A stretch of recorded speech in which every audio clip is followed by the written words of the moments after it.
एक लड़की की हत्या के जुर्म में एक लड़के को लगभग 7 साल तक जेल में रखा जाता है। जब 7 साल बाद वो लड़की जिंदा मिलती है तो पुलिस ही नहीं बल्कि गांव वाले भी ये बात सुनते ही हैरान हो जाते हैं। गांव वाले कहते हैं कि आखिर ये कैसे हो सकता है कि जिस लड़की का अंतिम संस्कार हम लोगों ने अपने हाथों से किया वो जिंदा कैसे रह सकती है। दरअसल इस हत्या की गुत्थी को सुलझाने वाली पुलिस नहीं बल्कि एक आध्यात्मिक गुरु होते हैं। आप भी जब इस घटना की पूरी सच्चाई को सुनेंगे तो आप भी हैरान हो जाएंगे। आदाब, नमस्कार। आप देख रहे हैं द रियल स्टोरी और मैं हूं आपके साथ जुनैद अनवर। आज की जो सच्ची घटना सुनाने जा रहा हूं, ये घटना है उत्तर प्रदेश के अलीगढ़ जिले का एक प्रखंड है गोंडा।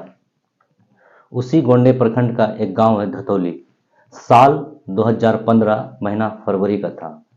15 वर्ष की एक लड़की परवेश शिवरात्रि के दिन अपनी माँ से कहती है कि माँ, मैं मंदिर जा रही हूँ, पूजा करके कुछ ही देर में लौट जाऊंगी। ये कह के वो अपने घर से तो निकलती है मगर दोबारा वो लौट कर वापस नहीं आती। जब शाम हो जाता है तो उसकी माँ उसे ढूंढने लगती है।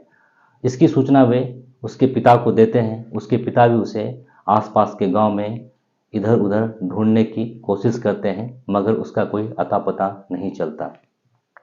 3-4 दिन बीत जाने के बाद परवेश के पिता आखिरकार थक हार कर जाते हैं पुलिस में रिपोर्ट लिखाने। अपने पास में ही रह रहे एक लड़का विष्णु गौतम के खिलाफ अपहरण का मुकदमा दर्ज कराते हुए परवेश के पिता कहते हैं पुलिस से कि विष्णु ने ही मेरी बेटी का अपहरण किया है। जब ये बात परवेश के पिता कहते हैं तो पुलिस पूछते हैं कि आखिर विष्णु तुम्हारी बेटी का अपहरण क्यों करेगा। तो परवेश कहते हैं कि विष्णु मेरी बेटी से जबरन शादी करना चाहता था। अब पुलिस अपहरण की धारा 363 और जबरन शादी करने की धारा 366 के तहत विष्णु पे मुकदमा दर्ज कर लेती है। उसके बाद पुलिस परवेश की तलाश शुरू कर देती है। दरअसल एक सप्ताह बाद ही पुलिस को आगरा के एतमादपुर से एक 15 वर्ष की लड़की का सरकटा लाश मिलता है। जब इसकी सूचना पुलिस परवेश के माता पिता को देते हैं तो उसके माता पिता उस लाश की पहचान परवेश के रूप में करते हैं।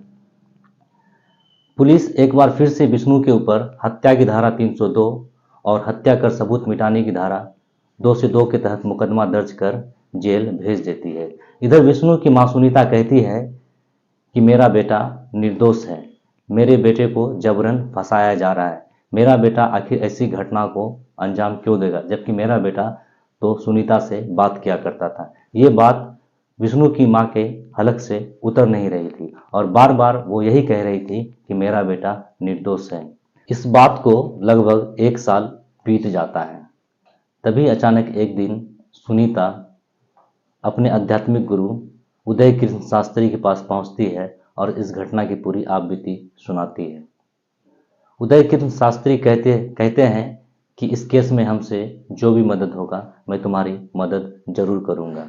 तभी परवेश की फोटो सुनीता दिखाते हुए कहते हैं, गुरुजी, ये वही लड़की है जिसके हत्या के आरोप में विष्णु को सजा हुई है। इस बात को भी लगभग 7 साल बीत जाता है। साल आ जाता है 2022 का महीना दिसंबर। जब आध्यात्मिक गुरु उदय कृष्ण शास्त्री हाथरस के टीपरस गांव में जब कथा पाठ करा रहे थे तभी अचानक उनकी नज़र एक महिला पर पड़ती है। तो उन्हें ऐसा लगता है कि ये महिला परवेश ही है मगर उसे अपनी आंखों पर यकीन नहीं होता। तभी और एक कथा सुनने आई महिला से जब उस महिला के बारे में पूछते हैं तो वो महिला बताती है कि ये लगभग आज से 6 साल पहले अपने घर से भागकर आई है और अपने माता पिता के खिलाफ जाकर शादी की है। ये सुनते ही गुरुजी चौंक जाते हैं और अपने शिष्यों की ओर इशारा करते हुए उस महिला की फ़ोटो निकालने कहते हैं।